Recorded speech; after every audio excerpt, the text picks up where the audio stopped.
आज इसीलिए पिछले 13 दिनों से सर हम लोग हड़ताल पे लगे हुए हैं।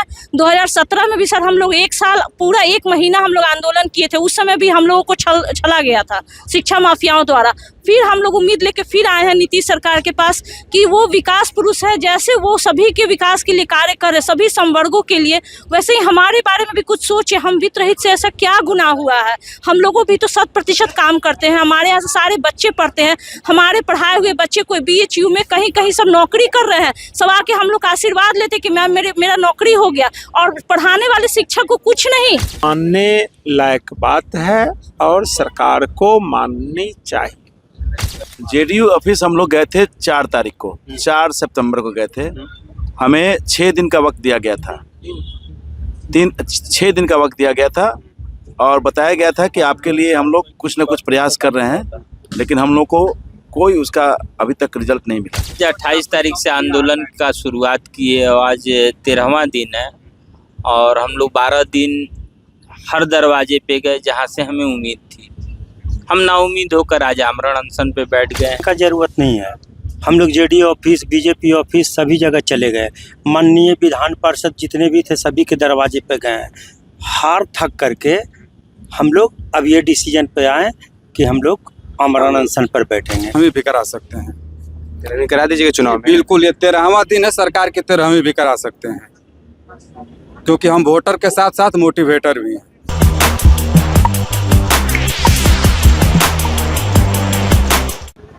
नमस्कार, मेरा नाम है कुणाल और आप देख रहे हैं वॉइस ऑफ। देखिए अभी मौजूद है हम गांधी मूर्ति के सामने, और ये गांधी मूर्ति के सामने पोस्टर देखिए, बिहार का राजकीय कलंक वित्त रहित शिक्षक नीति, यानी जो वित्त रहित शिक्षक है उनको अभी तक वेतन नहीं मिला। ये 40 वर्षों से पढ़ा रहे हैं, इनका कोई कुछ नहीं हुआ, सरकार इनमें ध्यान भी नहीं दे रही है। इनकी बहुत बड़ी संख्या बिहार में। इनके साथ देने सर्वेश कुमार MLC या इंडिपेंडेंट्स, इनसे बात करेंगे। सर थोड़ा साइड दीजिए ना। सर आपसे जानेंगे, वित्त रहित शिक्षक है, 40 वर्षों से पढ़ा रहे हैं, इनका ना वेतन का ठिकाना है ना नौकरी का ठिकाना, क्या इसमें सरकार कहाँ देख रही है? सरकार की बात तो सरकार बताएगी, लेकिन जहाँ तक मुझसे अगर पूछ रहे हैं तो इनकी मांगे तर्कसंगत हैं, न्याय संगत है। यह जरूर मानने लायक बात है और सरकार को माननी चाहिए। आप इनके साथ देंगे ना? 100% बिल्कुल देंगे।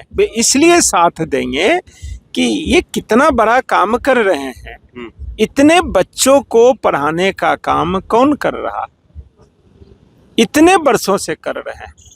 इनके पढ़ाए हुए बच्चे डॉक्टर हैं, इंजीनियर हैं, IAS हैं, IPS हैं, और UGC ने, यूनिवर्सिटी ग्रांट कमीशन, जो देश के कॉलेज की व्यवस्था को देखने के लिए रेगुलेटरी और एपेक्स बॉडी है इस कंट्री में, उसकी जितनी शर्तें हैं सबको पूरा करते हुए ये अपने अपने शिक्षण संस्थान में काम कर रहे हैं। आप निर्दलीय हैं तो कहीं ना कहीं सरकार की इसमें कमी है, तभी तो इन पे ध्यान नहीं जा रहा है। सरकार को ध्यान देना चाहिए और यह बात एक्टिव कंसिडरेशन में है। इसलिए मुझे लगता है कि मांगे इतनी तर्कसंगत हैं, इतनी न्यायसंगत हैं। देखिए बिहार विधान परिषद की शिक्षा समिति है, उसने सभी दल के सदस्य उसमें हैं, सब लोगों ने सर्वसहमति से इस प्रस्ताव को शिक्षा मंत्रालय को भेजा। कॉन्स्टिट्यूशनल बॉडी है वो, संविधान प्रदत्त शक्तियों के तहत समिति का गठन होता है। संवैधानिक संस्था ने इनकी मांगों को जायज ठहराया। मतलब इनकी मांग जो है जायज। माननीय उच्च न्यायालय ने इसको पूर्ण रूप से न्याय संगत माना और इनके पक्ष में फैसला दिया। माननीय सर्वोच्च न्यायालय ने इनके पक्ष में फैसला दिया। तो मांगों के जस्टिफिकेशन में कोई कहीं दिक्कत नहीं है। सरकार, चूंकि यह लागू करने का काम एग्जीक्यूटिव का है, एग्जीक्यूटिव मतलब सरकार, तो सरकार की अपनी प्रायोरिटी की लिस्ट होती है, किसको पहले करेगी, किसको बाद करेगी। अभी आप देख रहे हैं कि लगातार कैबिनेट की मीटिंग्स हो रहे हैं, लगातार डिसीजंस हो रहे हैं। तो हो सकता है कि कल परसों तरसों 1-2-4 दिन में इनके पक्ष में भी डिसीजन आ जाए।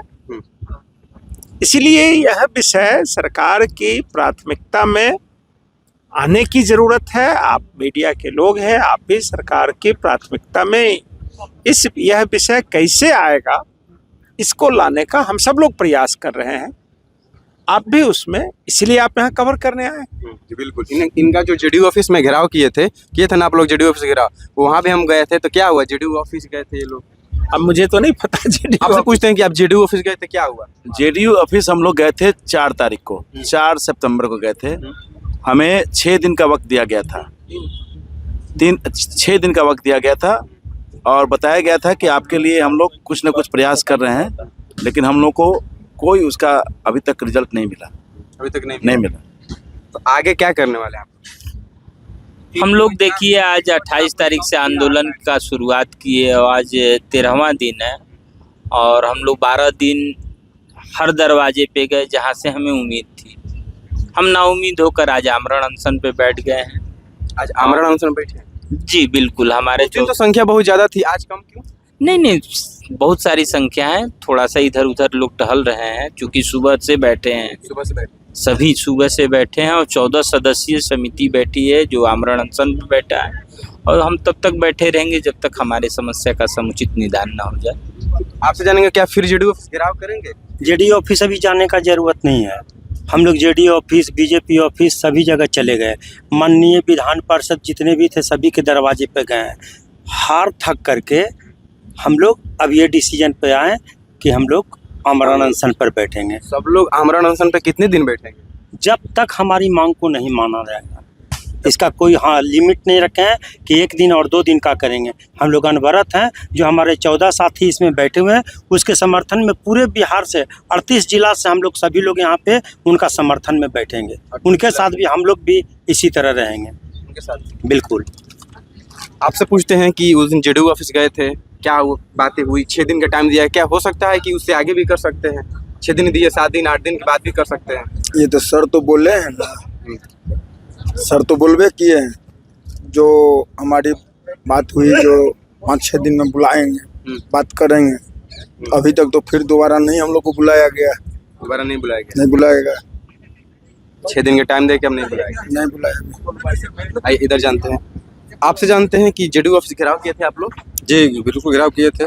6 दिन का टाइम मिला, हो सकता है कि 7 दिन 8 दिन बाद हो। 6 दिन का टाइम दिए तो कभी भी इंतजार भी कर सकते थे आप? नहीं, जब तक नोटिफिकेशन नहीं हो जाता तब तक हम लोग कर रहे हैं धरना प्रदर्शन। आज आमरण अनशन है और हमारे आज से लगातार आमरण अनशन करिएगा? जी, और हमारे आंदोलन का 13वां दिन है और ये अंधी बहरी गूंगी सरकार सुन नहीं रही है। हमारा मांग है वेतनमान, और अगर ये नहीं मिलता है तो हम सरकार का 13वीं भी करा सकते हैं। 13वीं करा दीजिएगा चुनाव में? बिल्कुल, ये 13वां दिन है, सरकार की 13वीं भी करा सकते हैं, क्योंकि हम वोटर के साथ साथ मोटिवेटर भी हैं। जी, चुनाव में अगर नहीं किया सरकार तो गिरा दीजिए? जी बिल्कुल। क्योंकि उस दिन तो बड़ी जोर शोर से कह रहे थे कि नहीं किया तो हटा देंगे। जी बिल्कुल बिल्कुल। अभी बता रहे हैं, जैसे सरकार का खजाना हर किसी के लिए खुला हुआ है, चाहे आंगनबाड़ी हो, सेविका हो, टोला सेवक हो, पंचायत सेवक हो, या फिर वो किसान सलाहकार हो, हर किसी के लिए, हर संवर्ग के लिए खुला हुआ है।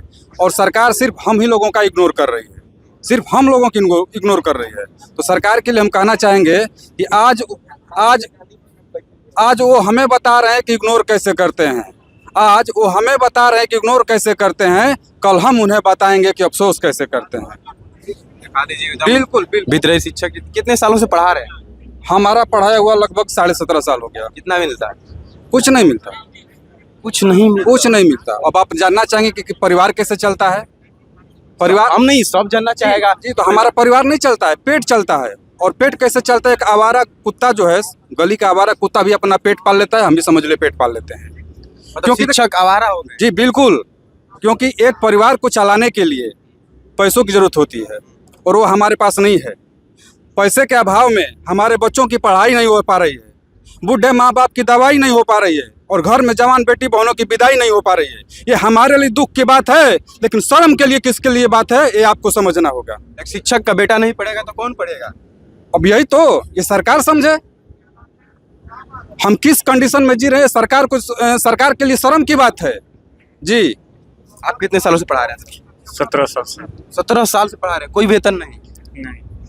ऐसे में जनता जानना चाहेगी कि घर परिवार बच्चे तो देखिए जैसे सबका है वैसे चल रहा है। चल नहीं रहा है, टकर रहा है। क्या सर? चल नहीं रहा है, टकर रहा है। मतलब ये हंसी नहीं, ये दुख का हंसी है। बहुत बहुत दुख की बात है कि जो सरकार के दिशा निर्देश पर हम सारा काम करते हैं। उठ के आगे आप लोग सुनिए सुनिए सुनिए, सरकार के दिशा निर्देश पर हम बच्चों को पढ़ाते हैं, चुनाव कराते हैं, मतगणना कराते हैं। हमारे पढ़ाए बच्चों को छात्रवृत्ति सरकार देती है 50,000, 25,000, 15,000। हमारे पढ़ाए बच्चे कहाँ से कहाँ गए, लेकिन हमको देने के लिए इनके पास कुछ भी नहीं है। सरकार के पास हम लोगों को देने के लिए कुछ नहीं। अनुदान के नाम पर एक भीख भी चालू की, वो भी बंद कर दी है सरकार। इस तरह की तानाशाह है कि हमारा अनुदान बनता था 1.5 करोड़, हमें 50 लाख बॉन्ड कर दिया, नहीं आपको 50 लाख मिलेगा। ये सरकार है बीत रही शिक्षा, बस बचा ही कुछ नहीं है। जी सर, आप 40 बरस से बीत रही है आदमी, जबकि ये संविधान में भी नियम है कि अनुदान 10 साल से ज़्यादा नहीं दिया जा सकता है, 10 ही साल तक दिया जा सकता है। लेकिन ये 2008 से हम लोग का अनुदान लागू हुआ और अभी तक अनुदान का प्रावधान है, लेकिन उसमें भी अभी 8 साल से हम लोग का अनुदान बाकी है, 8 साल से। अब सोच लीजिए, सैलरी तो नहीं मिल रहा है, अनुदान भी नहीं मिल रहा है, कैसे बीत रहित लोग जी रहे हैं। तो भगवान ही, जैसे ये बोले कि कुत्ता, आवारा कुत्ता भी जो पेट चला रहा है, तो समझिए कि हम लोग आवारा कुत्ता ही हो गए पेट चलाने के मामला में। शिक्षक जब बिहार कैसे हो जाएंगे तो जनता कैसे? अब सोचिए, अब आप लोग मीडिया वाले हैं, पत्रकार बंधु हैं, आप लोग पहुंचाइए हम लोग का बात कि कैसे सरकार हम लोग का वेतनमान करे। आपसे पूछते हैं मैम कि घर कैसे चलता है? घर छोड़ के आइए आप लोग करने के लिए, वेतन नहीं मिलता, कैसे पढ़ाती होंगी? घर छोड़ कर आए हैं, वो तो नीतीश कुमार जाने कैसे एक तरफ घर महिला छोड़। सशक्तिकरण की नीतीश कुमार बात करते हैं और महिला आंदोलन कर रहे हैं, हाँ आंदोलन कर रही हैं। हाँ हाँ, सब आंगनबाड़ी सेविका, जीविका सबको देते हैं। ये नहीं कि महिला को नहीं करते हैं, लेकिन हम लोग को शिक्षक वितरित हाँ, नहीं कर रहे। वितरित को नहीं कर रहे हैं। हम लोग को अच्छा से वेतन देते हैं तो बच्चा अच्छा से पढ़ सकता है। आपसे पूछते हैं मैम, आपसे पूछते हैं कि कहाँ से? हम हाजीपुर वैशाली से आए हैं। कैसे पढ़ाती है बिना वेतन का? कितने साल से पढ़ाती है? अभी तो 12 साल हो गया सर मुझे पढ़ाते हुए। 12 साल से बिना वेतन के बिना वेतन के पढ़ा रहे हैं सर। अब सोचिए कि कैसे हमारा घर परिवार चलता है। केवल एक नाम के लिए रह गए हैं, इज्जत बचा रहे हैं कि हम इंटर कॉलेज प्रोफेसर हैं और जेब में कुछ नहीं है।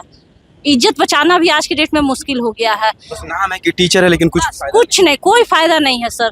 और बस अपने बच्चे को पढ़ाने के लिए मैं खुद भी ट्यूशन पढ़ाती हूँ। कॉलेज से तो कुछ भी नहीं मिलता है, तो ट्यूशन पढ़ाती हूँ। ऑफ टाइम में, ओवर टाइम में कुछ ऐसा काम मिल जाता है तो ऑनलाइन कुछ काम भी करती हूँ। बस उसी से मेरा घर परिवार चल रहा है, कुछ नहीं। उसके अलावा आर्थिक कोई जरिया नहीं। मैंने ऐसी समस्या हो गई कि 6-6 महीने तक बच्चे का स्कूल का फीस नहीं जमा कर पाते हैं। और उस स्थिति में सर हमारे बच्चे को स्कूल में बोला जाता है कि तुम्हारे पापा मम्मी फीस नहीं दिए इसलिए तुम्हें स्कूल नहीं आना है। अब सोचिए कितनी शर्म की बात है। शिक्षक के बच्चों को कहा जाता है कि पैसा नहीं दिए तो तुमको नहीं पढ़ाएंगे। हाँ, और मेरी बेटी सर खुद 1 हफ्ता सर स्कूल नहीं गई है क्योंकि उसको एडमिट कार्ड नहीं दिया गया, उसका फीस नहीं जमा था। सोचिए मेरे लिए कितनी ग्लानि की बात है कि एक शिक्षिका हो करके भी मैं अपने बच्चे के स्कूल का फीस नहीं भर पाई। ये दर्द है शिक्षिका का, जो 12 साल से पढ़ा रही है, जो वेतन नहीं मिला। बिल्कुल सर। और आज इसीलिए पिछले 13 दिनों से सर हम लोग हड़ताल पे लगे हुए हैं। 2017 में भी सर हम लोग 1 साल पूरा 1 महीना हम लोग आंदोलन किए थे। उस समय भी हम लोगों को छला गया था शिक्षा माफियाओं द्वारा। फिर हम लोग उम्मीद लेके फिर आए हैं नीतीश सरकार के पास कि वो विकास पुरुष है, जैसे वो सभी के विकास के लिए कार्य कर रहे, सभी संवर्गों के लिए, वैसे ही हमारे बारे में भी कुछ सोचे। हम वित्त रहित से ऐसा क्या गुनाह हुआ है? हम लोगों भी तो 100% काम करते हैं। हमारे यहाँ से सारे बच्चे पढ़ते हैं। हमारे पढ़ाए हुए बच्चे कोई BHU में कहीं कहीं सब नौकरी कर रहे हैं। सब आके हम लोग का आशीर्वाद लेते कि मैम मेरा नौकरी हो गया। और पढ़ाने वाले शिक्षक को कुछ नहीं। ऐसी क्या खता हो गई हम लोगों से? बस नीतीश सरकार से यही गुहार है कि हम लोगों को कोई भी गलत कदम उठाने के लिए वो उद्वेलित ना करे। हम लोगों की मांग को सुना जाए। हम लोग ऐसा कुछ नहीं मांग रहे हैं। बस जो अनुदान आता है उसी की राशि को और जो 70% जो देना है आंतरिक स्रोत से, उन सब को मिला के हमारा एक वेतनमान फिक्स कर दिया जाए। बस वेतन कर दे। बस केवल हम लोग वेतनमान के लिए बैठे हुए हैं। आपसे पूछते हैं हम कितने सालों से पढ़ा रही है?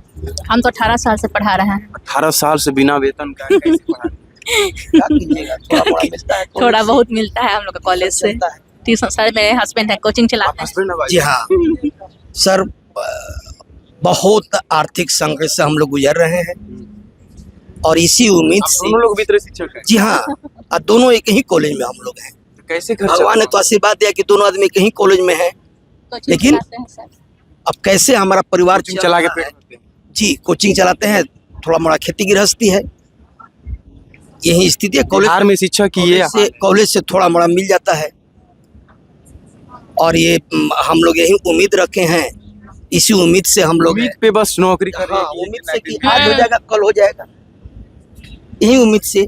क्योंकि अनुदान शुरू किए तो लगा कि मुख्यमंत्री जी कुछ आगे भी करेंगे, लेकिन आप वहीं सर बताइए कि 8 से अनुदान शुरू हुआ है। सबके लिए महंगाई बढ़ा है, हम लोगों के लिए महंगाई नहीं बढ़ा है। उस समय भी 4,500, 4,000, 3,500 के स्तर पर मिलता था, आज भी उतना ही मिलता है।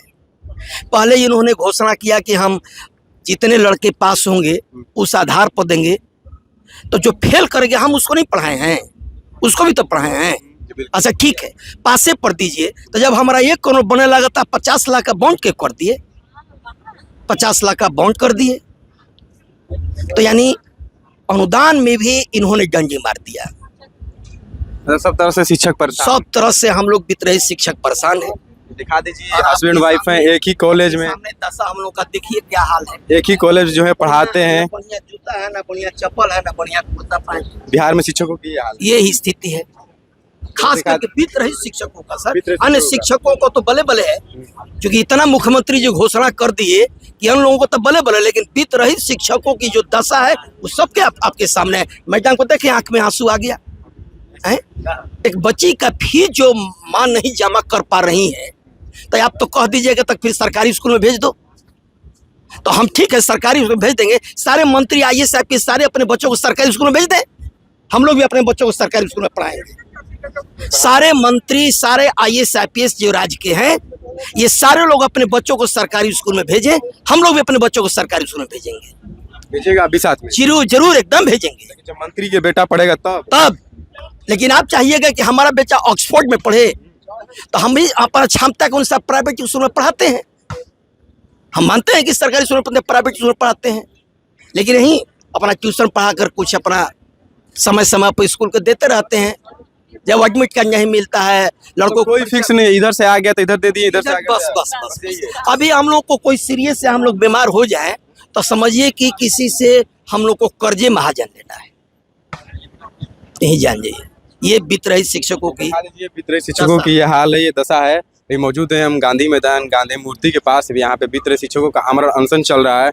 जिस तरह से ये लोग दर्द बयां कर रहे हैं, किस तरह से बोल रहे हैं कि पेट चल नहीं रहा है, डगर रहा है, किस तरह से जो महिलाएं हैं वो अपना दर्द दिखा रही हैं रो रो कर कि जो उनकी बेटी है, बेटा है, वो पढ़ नहीं पा रहे हैं, उनका फीस नहीं दिया पा रहा है। किस तरह से जो सरकार है लगातार 13 दिन से आंदोलन कर रहे हैं, कोई ध्यान नहीं दे रही है। हम यही आग्रह करेंगे कि इनकी बात जल्द से जल्द सुना जाए और देखना होगा इनके साथ होता है, क्योंकि आमरण अनशन पे लगातार बैठे हैं 13 दिन से। आपकी राय कमेंट में जरूर बताएं। बहुत बहुत धन्यवाद।